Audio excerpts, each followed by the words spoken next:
Hey, how's it going, guys? Today's episode of Carrier Chronicles, we will be looking at the history of CR England. Now, let's get started.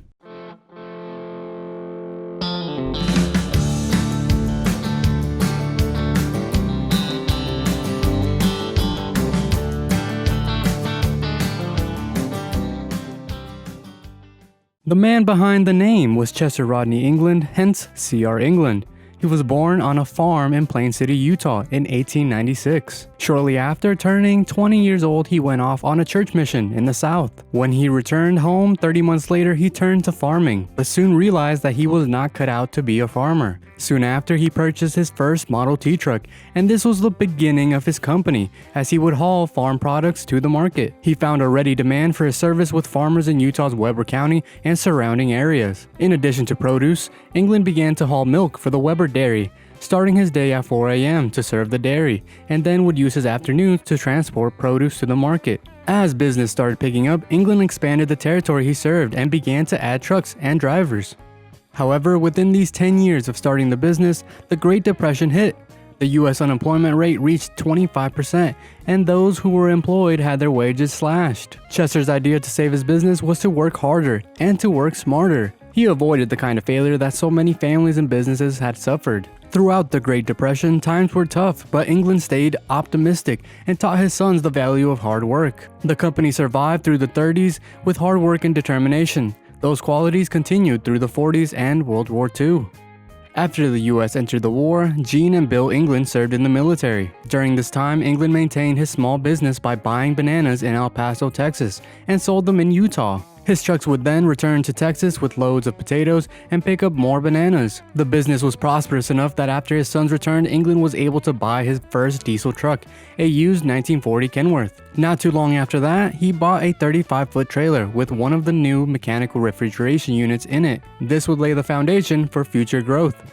As the business was heading into the 50s, England would always be on the lookout for new opportunities. He added more trucks and became involved in Idaho potatoes, with the company eventually operating its own packing shed and storage facility. During the 50s, when the bananas were overtaken in popularity by Central American bananas, England switched its focus from Texas to California and Arizona.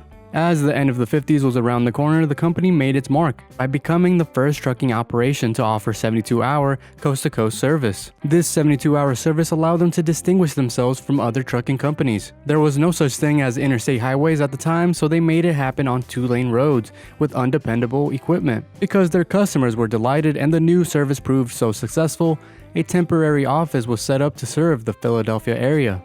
In the 60s, the business was transformed when they filed applications for licenses to haul all kinds of freight, and those applications were granted. A whole new array of products and geographical lanes were now available. As the company headed through the 60s and 70s, a third generation became involved in the business. Daniel England joined the company just as the trucking industry was about to enter a period of radical change, caused by deregulation initiated by the Reagan administration. CR England, like other carriers, experienced a significant drop in shipping prices and had a difficult time bringing costs in line with the new reality. As a result, many trucking companies failed, and 90 of the largest 100 carriers in 1980 are now out of business. In 1985, CR England was reduced to about 175 trucks and lost money for the first time in some 60 years. This was not a great year for CR England, as the Department of Transportation conducted a safety audit and found that CR England was lacking. The company was fined and its status with the Department of Transportation was severely compromised. Management decided it had to take steps to aggressively address the company's economics as well as its safety record. CR England began to look to high-tech ways to gain a competitive edge. The first step taken was to embrace computers to help in handling logistics and make more profitable use of equipment. The company then leveraged its computer system to digitally image all of its paperwork to greatly improve accounting operations. CR England also made safety a core value and became diligent about adhering to DOT requirements, such as auditing driver logs, making sure the company followed drive and sleep regulations, and, if need be, curtailing loads if the job took too many hours to drive. CR England became much more careful about the drivers it employed, implementing a screening procedure that included drug testing and raising hiring standards so that eventually only around 30% of applicants qualified. In addition, in the late 1980s, CR England became one of the first carriers to establish an on-site driver training school. Drivers were also encouraged to be involved in the safety program. They shared driving tips with one another, and the company provided an incentive program, awarding prizes for good driving records. As a result of these changes, CR England won the Truckload Carriers Association Grand Safety Award 3 consecutive eligible years. In the early 90s, the company installed satellite communication systems in all of its trucks, thus allowing management to know the precise location of drivers and instantly communicate with them, thereby providing an even greater control in the management of equipment. Essentially, this was text messaging before the real text messaging came to be.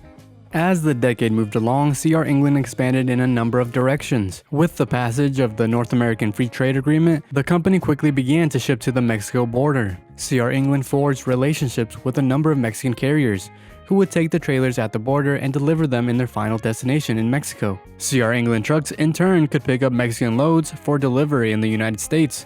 All the Mexican partners also used satellite tracking technology. By 1995, the company had a growth rate of 650%, and in 1997, they reached $300 million in annual revenue. Realizing that drivers were a primary asset, the company continued to take steps to retain them, an important consideration since the trucking industry had a high turnover rate. The company had more than 3,000 drivers, and in order to continue to expand the business, it had to hire as many as 100 new drivers each week. For driver comfort, truck cabs featured beds, a refrigerator, and a television. The company also built a driver rest area in Salt Lake City called English Village, which featured overnight accommodations, a barbershop, fitness center, video arcade, credit union, theater, and restaurant. By the end of the 90s, CR England exceeded $400 million in annual revenue and continued to pursue new ways to realize further growth. It took advantage of the internet to allow customers to book loads as well as to track their shipments. To remain competitive, CR England instituted a cost containment initiative, which led to a surprisingly simple yet highly effective way to cut nearly $200,000 per month in fuel costs. Traditionally, drivers left their engines running during meals or overnight stops. While the practice kept the cabs warm, it also cost carriers millions of dollars a year. The company's answer was to install Webasto auxiliary heaters and idle limiting software in each truck. Following the events of September 11, CR England decided for the first time in 15 years to hold back on growing its fleet. When the company returned to adding drivers, it faced increasing challenges, due in large part to heightened national security provisions that resulted in a more stringent screening process. In addition, the DOT in the first major change to standards since the 30s lowered the maximum number of driving hours from 70 to 60, which meant that carriers had to hire more drivers to make up the difference. This would go into effect in 2004.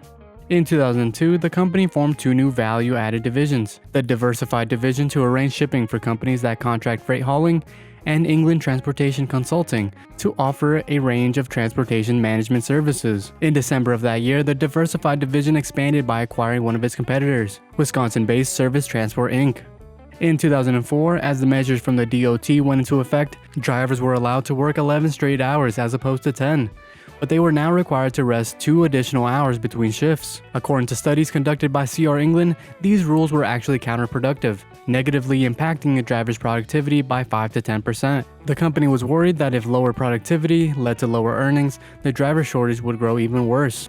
So that brings you up to date on CR England. Hopefully you guys enjoyed this video. Before you leave, be sure to like the video, subscribe to our channel, and leave a comment below. What do you guys think of CR England? We're down to our last couple of days for our January deals of 10% off metal polish, boot brushes, top stack, top part of the stack kit only, headlights on all trucks, and 50% off Talladega fiberglass fenders. If you want to stay up to date with the new projects coming your way or just discuss all things Chrome, tune into our live podcast, The Chrome Corner, Wednesdays at noon with our host, Dave Coleman.